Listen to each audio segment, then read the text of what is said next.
যখন আপনি ক্লান্ত হয়ে পড়েন, চোখ ভিজে আসে, বুকের ভেতর না বলা কষ্ট জমে থাকে, তখনও যদি আপনি আল্লাহকে আঁকড়ে ধরেন,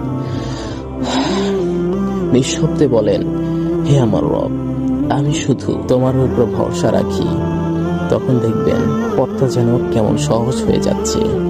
আসলে বান্দা যখন নিজের শক্তির ওপর ভরসা ছেড়ে দিয়ে আল্লাহর রহমতের দিকে তাকায়, তখন অসম্ভব নতজানু হয়ে যায়।